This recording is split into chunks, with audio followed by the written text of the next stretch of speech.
दूसरी कहानी है हिरण और कोल्हा, जो कि एक छत्तीसगढ़ी लोक कथा है। हिरण और कोल्हा, हिरण तो आप जानते ही हैं, कोल्हा कहते हैं सियार को। तो चलिए इसे पढ़ते हैं। एक बखत के बात आए, हिरण और कोल्हा पानी पिए बर जावत रहीन। हिरण और सियार दोनों पानी पीने के लिए जा रहे थे। एक समय की बात है कि हिरण और जो सियार था वो पानी पीने के लिए जा रहे थे। कुआं तीर जाके कोल्हा ह हिरण ले कहिस, ए मितान, मैं हर पहली खाल्हे डहर लटक के पानी पी लेत हूँ, पाछू तैं पानी पी लेबे। तो कुआं के पास जाकर सियार ने कहा हिरण से कि मित्र, मैं पहले नीचे जाकर लटक कर पानी पी लेता हूँ, उसके बाद तुम पानी पीना। कोल्हा हा हिरण के पूछी ला धर के खाले डहर लटक के पानी पिए लागिस। अब जो सियार था वो हिरण के पूंछ को पकड़कर नीचे लटक गया और पानी पीने लगा। जब वो हर पानी पी डालिस तब हिरण के पारी आईस। अब उसके पानी पीने के बाद किसकी पारी आ गई? हिरण की पारी आ गई। जब कोल्हा हर हिरण के पूछी ला धरिस तब हिरण ह कुआं डहर लटक के पानी पी के छपाक लागिस। जो सियार था उसने हिरण की पूंछ को पकड़ा और तब हिरण कुआं में लटक के पानी पीने के लिए झुकने लगा। आन देखिस नतान कोल्हा ह हिरण ला कुआं में ढकेल दिस। जैसे ही हिरण नीचे झुकता है, लटकता है, सियार जो है देखता है नताव और वह हिरण को कुएं में ढकेल देता है। हिरण हार कुआं में भदाकले गिर गए। कुआं ले थोड़ी दूरिया खेत में किसान मन बटुरा टोरत रहीन। तो थोड़ी ही दूर में किसान लोग अपने खेत में छोटा छोटा जो मटर होता है उसे तोड़ रहे थे। कोल्हा हर किसान मन ला खुद करा के बुलाइस। कोल्हा जो सियार था उसने किसान को आवाज़ देकर बुलाया और कहिस, एक ठन हिरना हर एक कुआं में गिर गए है। और उसने बताया कि एक हिरण इस कुएं में गिर गया है। किसको? किसान को।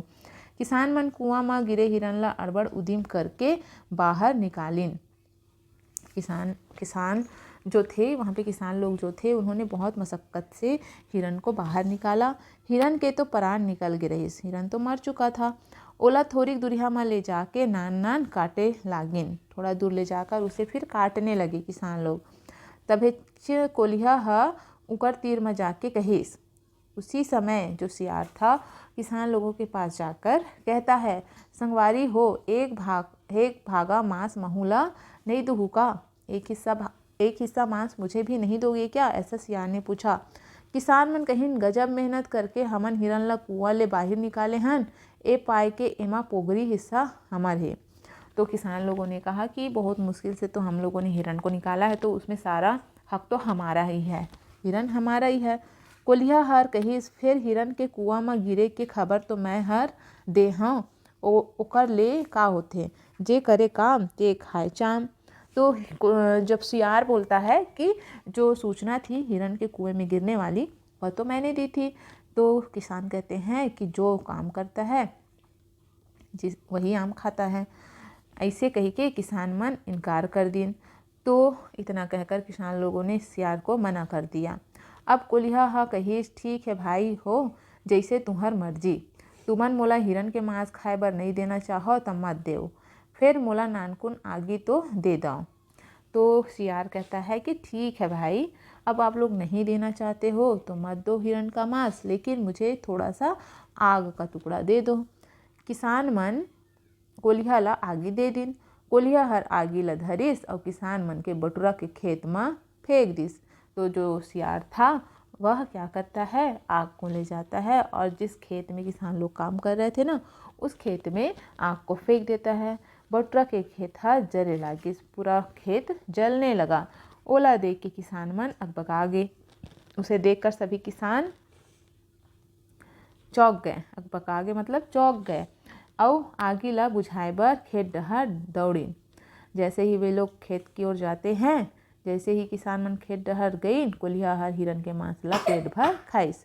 तो जैसे ही किसान खेत तरफ भागे, जो सियार था वह जितना पेट भरते तक हिरण के मांस को खा गया। तो यह थी कहानी हिरण और कोल्हा के। तो यहाँ पे देखिए, एक मित्र ने अपने मित्र को धोखा दिया, उसे कुएं में ढकेल दिया। फिर जब वह किसान लोगों को यह बात बताता है तो यहाँ पे सियार का भी हक था, उसे भी मिलना चाहिए, पर किसान ने उसे उसका हक नहीं दिया, उसका हिस्सा नहीं दिया। इसलिए अंत में क्या हुआ कि सियार उन्हें धोखे से खेत की ओर भेज देता है और मांस को खा लेता है। तो इस प्रकार चतुर सियार हिरण का मांस खा जाता है। यह थी छत्तीसगढ़ी लोक कथा।